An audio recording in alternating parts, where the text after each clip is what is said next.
Hello, I'm Daniel, and welcome to the Emunah Project.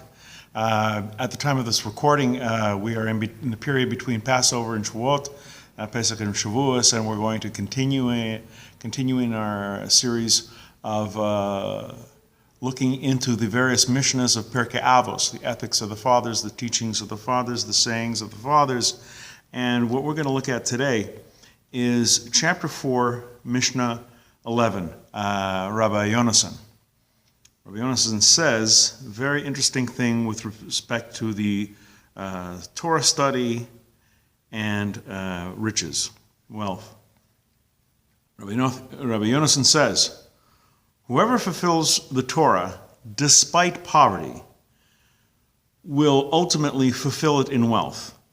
But whoever neglects the Torah because of wealth will ultimately neglect it in poverty. So if someone's poor and someone clings to the Torah, he's very diligent with respect to the mitzvahs and keeping kosher and keeping Shabbos and obeying the laws and living a good, godly life when he's poor. When he becomes rich, that will continue, even more so because then he has the means to do other mitzvahs. Conversely, if when someone is rich, he does not live a godly life, if he doesn't study Torah, if he doesn't keep mitzvahs, and then he becomes poor, chances are he's not going to be, clinging to the Torah when he's poor. Whoever neglects the Torah because of wealth will ultimately neglect it in poverty. There is a concept in the Torah, however, and it's very important. It's very, very true to human nature. God says, when you have wealth, when you have money, when you have a nice house, when you have food, when you have a couple of bucks in your pocket, that's when you will forget me. When you're well off, that's when you'll forget me. This is very, very insightful because poor people have no problem clinging to God. Sometimes that's all they have, is faith in God, trust in God, emunah, bitachon. That's all they've got.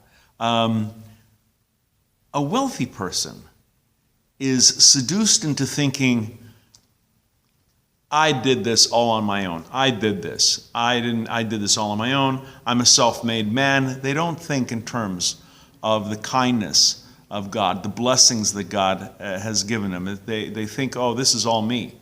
I did it. I did it on my own. I didn't need help. I didn't need the government. I didn't need anything.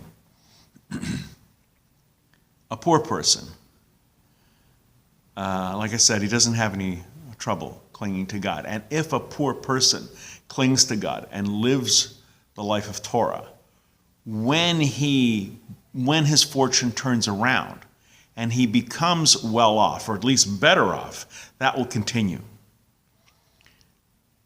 As the Torah says, when you have riches,